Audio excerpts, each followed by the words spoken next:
Greetings, my friends. I don't delve into this area too often, but this time I have to. I'm being led to. And let's talk about the whole Muslim ban here in America.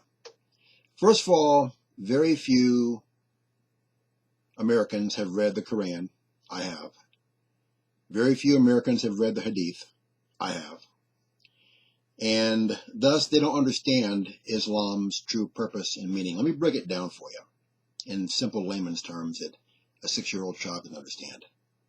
The Quran and Hadith teach all Muslims, peaceful, moderate, and terrorists, that their job is to enslave, rape, torture, murder any human being on the face of the planet who will not bow their knee to the religion of Islam and become a Muslim.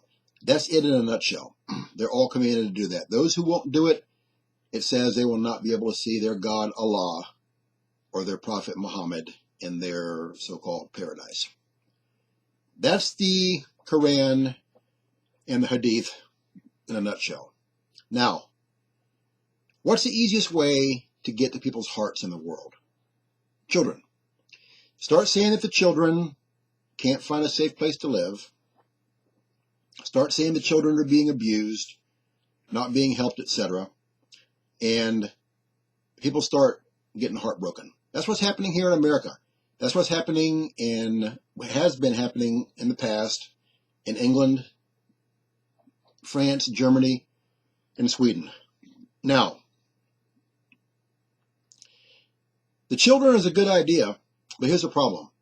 Along with the children come the women and the men, and not only the women and the men, but many children in Islam are taught and encouraged to blow themselves up for Allah and Muhammad, and their families will get a lot of money if they'll commit a terrorism act against their host country. And see, Islam is taught to come into a country as under the guise of peace, under the guise of wanting a better life, a better place to live, a better way to live. They're taught that it's not just okay, but it's encouraged to lie to your enemy, which is anyone who's not Muslim, to get your foot in the door. So they come to your country, tell you that they're in peace, and their job is to multiply as fast as they can, have as many kids, as many wives as they can, get on welfare, get on the public rolls, spread their mosques everywhere, and start to integrate in society. Once they get to a certain percentage of the population, they become so entwined, they're there for good. And they're not just there for good, they're raping your women and children, committing terrorist acts. And I know this happens. I know that lots of people rape. Someone brought it to my attention today. Lots of people rape, lots of people murder, lots commit crime, lots do terrorism, but a tiny, tiny, minuscule amount compared to the Muslims. Muslims are the lion's share of all of these categories. And once they get to that point, they take over your country and they start wrecking it, and they start tearing up your fiber. Your wives, your daughters, even your little boys are being raped and assaulted and murdered in crimes and terrorism and stuff and such. So, in England, in France, in Germany, and Sweden, they've crossed that threshold. They now are totally entwined in those countries. They could never get rid of them. They're approaching that critical mass here in America already. Obama's been sneaking in millions over the last 8 years. So now, here's my point. Ask England, France, Germany, and Sweden how the whole invite the Muslims to live in your country thing's working out. Rapes are skyrocketing over there. Sexual slavery is skyrocketing. Men beating their wives and daughters and murdering them because the Quran and Hadith says it's fine in Islam for whatever infraction they want to. Bringing in their Sharia law. Sharia law is even being heard in courts here in America more and more. It has been for a while, more and more all the time. But see, they want to put a face of a little child and say that America is keeping the little children from coming to safety. That's the whole ploy. They don't care about the little children. Again, they strap bombs to them and blow them up for Allah and for Muhammad. And now you got Donald Trump, don't know anything about him. He's an unknown entity. but at least he's trying to do something. See, the Constitution says you can't bring someone in to, no, people can immigrate to America legally, go through the system like they did in Ellis Island, but if people are a potential threat to the country, they're not allowed in. And Islam is a not potential, but a definite threat. Trump, through an executive order, which Obama did endlessly, by the way, for 8 years, and not one of them was challenged by the courts. Trump does an executive order to try to slow this down, to get a grip on it, and what happens?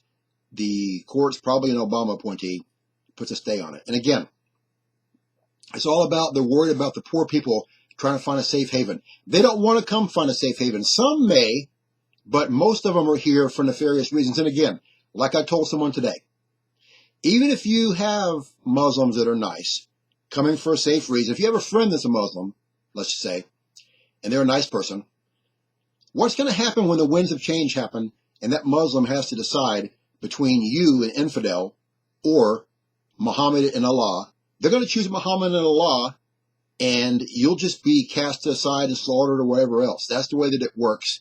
It's just basic common sense. People can't understand the danger that Islam presents to the entire planet. They are it's terrible. It goes back to the Bible days. It goes all the way back to the Bible days. Ishmael was a Muslim. He didn't get the blessing, and he was angry that he didn't get the blessing. And God said that you will be a wild people, and you'll be fighting all the days of your life. That's what Islam is. They fight, they're wild, they come to destroy via their own Quran and Hadith, which are supposed to be peaceful, loving books. Read them. Be enlightened. Open your eyes by reading them. Here's what I'm getting at. America's done. The world is done. These countries I mentioned, France, England, Germany, Sweden, are done. They're being terrorized now by the people they brought in for a safe haven. The rapture, catching away harpazo is about to happen. The tribulation, great tribulation is about to happen. The battle of Armageddon, the final war, World War III is about to happen.